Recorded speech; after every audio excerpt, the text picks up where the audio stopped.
Shalom, shalom, shalom. Selamat pagi masyarakat iman yang dikasihi oleh Tuhan. Hari ini kita sebagai individu maupun juga sebagai persekutuan murid Tuhan, sekalipun kita hari ini di tempat kita masing-masing, tapi kita percaya bahwa sebagai anak Tuhan kita adalah gereja. Kalau dalam bahasa Spanyol, gereja itu igreja atau yang artinya adalah orang-orang yang diutus keluar.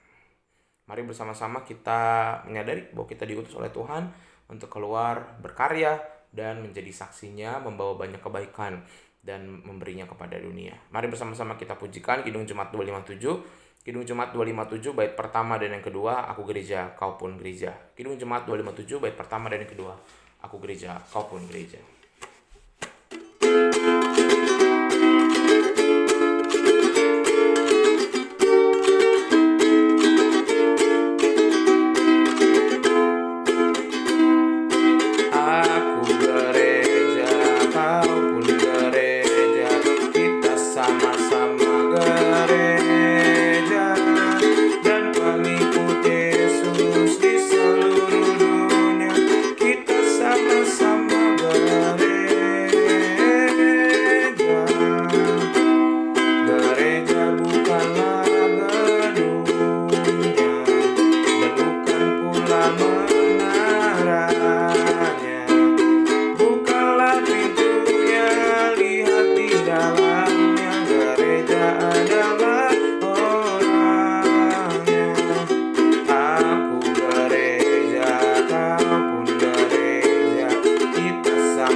Ya Tuhan, kami percaya bahwa kami adalah orang-orang yang diutus untuk berkarya. Dan gereja Tuhan kami bawa dalam identitas kami, dalam sikap kami, dalam tutur kata kami. Sehingga kami mau jaga baik-baik nama Tuhan, dan biarlah melalui firman Tuhan kami boleh dikuatkan dan dimampukan. Hanya dalam nama kami berdoa. Amin. Bapak Saudara, bersama-sama kita lanjutkan Kejadian 48 ayat 17 sampai 22. Kejadian 48 ayat 17 sampai 22. Kejadian 48 ayat 17 sampai 22. Saya bacakan bagi kita sekalian, dengarkanlah sabda Tuhan. Ketika Yusuf melihat bahwa ayahnya meletakkan tangan kanannya di atas kepala Efraim, hal itu dipandangnya tidak baik. Lalu dipegangnya tangan ayahnya untuk memindahkannya dari atas kepala Efraim ke atas kepala Manasye. Katanya kepada ayahnya, "Janganlah demikian ayahku, sebab inilah yang sulung. Letakkanlah tangan kananmu ke atas kepalanya." Tetapi ayahnya menolak, katanya, "Aku tahu anakku, aku tahu. Ia juga akan menjadi suatu bangsa dan ia juga akan menjadi besar kuasanya. Walaupun begitu, adiknya akan lebih besar kuasanya daripadanya, dan keturunan adiknya akan menjadi sejumlah bangsa, besar bangsa-bangsa." Lalu diberkatinyalah mereka pada waktu itu, katanya, "Dengan menyebutkan namamu lah orang Israel akan memberkati demikian. Allah kiranya membuat engkau seperti Efraim dan seperti Manasye. Demikianlah didahulukan Efraim daripada Manasye." Kemudian berkatalah Israel kepada Yusuf, "Tidak lama lagi aku akan mati, tetapi Allah akan menyertai kamu dan membawa kamu kembali ke negeri nenek moyangmu. Dan sekarang aku memberikan kepadamu sebagai kelebihanmu daripada saudara-saudaramu suatu punggung gunung yang kurebut dengan pedang dan panahku dari tangan orang Amori." Bapak Ibu Saudara, siapa di sini yang anak sulung? Kalau di beberapa suku ya, anak sulung itu biasanya selalu identik dengan tanggung jawab. Tanggung jawab dari orang tua sebagai kakak, gitu ya, sebagai abang, sebagai cici, sebagai koko, yang paling tua. Dan ketika bapak ibu udah nggak ada, orang tua nggak ada, papi mami nggak ada, maka kakak pertama akan menjadi pengganti orang tua. Di sini siapa yang anak bungsu? Kalau anak bungsu di beberapa budaya, anak bungsu tuh biasanya karena dia paling kecil, maka biasanya yang paling banyak perhatian diberikan. Satu, kemudian kakak-kakaknya juga harus menghidupi si anak bungsu ini kalau orang tuanya udah nggak ada. Kemudian ada beberapa suku yang bahkan memberikan warisan terbesarnya kepada anak bungsu. Yang di sini anak tengah siapa? Nah, ini biasanya jadi korban. Selalu nggak pernah disebut, pasti yang selalu jadi tokoh utama sulung untuk tanggung jawab yang besar, mendapatkan banyak berkat dan perhatian anak bungsu. Anak sulung selalu jadi korban, disuruh sama kakak tapi harus berkorban buat adik. Nah, konsep tentang anak sulung, anak bungsu, dan anak tengah itu sebenarnya konsep yang sebenarnya harus kita pikirkan kembali. Kenapa? Karena seharusnya setiap anak itu dikasih dengan kasih yang sama.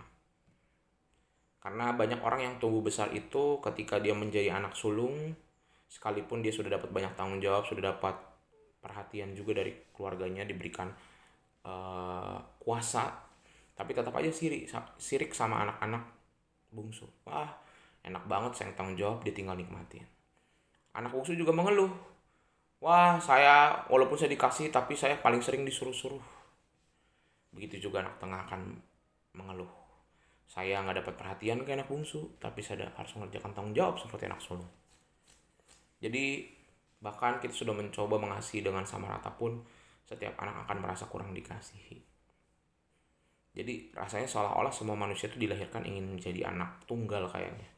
Padahal kalau ditanya kepada anak tunggal, dia nggak mau sendirian, dia lebih baik punya adik, punya kakak. Jadi emang manusia nggak pernah puas.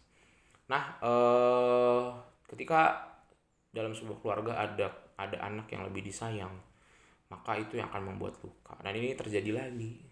Udah kejadian Yusuf dari Yakub deh. Yakub kan dia juga anak bungsu. Kemudian karena dia merasa bungsu, maka dia mengasihi yang bungsu, Yusuf.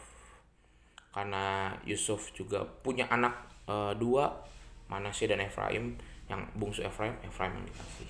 Jadi Yakub ini kayaknya ingin melawan tradisi, karena kalau tradisi di daerah pada masa itu keturunan Abraham sama, bahwa anak sulung yang paling dapat berkat kesulungan. Anak bungsu nggak dapat apa-apa justru. Tapi untuk melawan itu maka Yakub memperjuangkan untuk anak bungsu. Tapi Yusuf tahu, karena dari pengalamannya masa lalu, dia udah pernah begitu, kakak-kakaknya iri. Jadi dibilang, jangan pah, ketika mau ngeberkatin si Efraim, berkatin Manasye dulu, dia abangnya. Tapi bapaknya ngotot. Nah, ini kejadian lagi kayak apa? Ribka sama Ishak. Sehingga ketika orang tua memilih salah satu, walaupun juga ada yang memilih yang paling bertanggung jawab, yang paling baik, yang paling bersinar di keluarga. Tapi juga ada yang membela yang paling lemah, paling kurang, paling banyak masalah. Padahal harusnya semua sama, baik yang berprestasi maupun yang paling memprihatinkan, dua-duanya harus dapat perhatian yang sama. Karena bisa timbul rasa iri hati yang mungkin gak langsung kelihatan, tapi nanti di masa depan dia akan ingat. Dan iri hati itu akan menetap dalam dirinya. Nah, Bapak Saudara, dalam hidup kita hari ini bagaimana? Bagaimana kita memperlakukan saudara kita, memperlakukan anak kita, memperlakukan keponakan kita, memperlakukan cucu kita? Apakah kita hanya memfavoritkan satu dua anak? Kita harus mengasihi mereka semua dengan seadil-adil. Walaupun susah, tapi berusaha terus. Setiap kali tanya, mama kok belain Koko terus? Enggak, mama berusaha terus mengasihi kalian berdua dengan porsi yang sama. Selalu berikan jawaban itu, walaupun dalam prakteknya agak sulit gitu ya. Tapi kita terus sampaikan dari mulut kita, sikap kita, bahwa kita mencoba mengasihi, supaya tidak ada rasa iri hati, dan yang itu akan dibawa seumur hidup. Ataupun nanti Bapak Ibu Saudara ngerasa juga ketika dulu kita masih kecil, kita tidak mendapatkan kasih sayang yang sama besar. Kita harus mau belajar mengampuni. Kalau iri hati itu kita pegang terus, maka itu tanpa sadar akan kita wariskan. Sama seperti yang dialami Yakub dan Yusuf. Kita merasa udah cukup, biarlah terjadi di saya aja. Mungkin saya nggak disayang sama orang tua saya, kakak saya atau adik saya lebih disayang. Atau sebaliknya, kita disayang tapi adik-adik kita nggak disayang. Kita stop, harus mengasihi semuanya sama rata.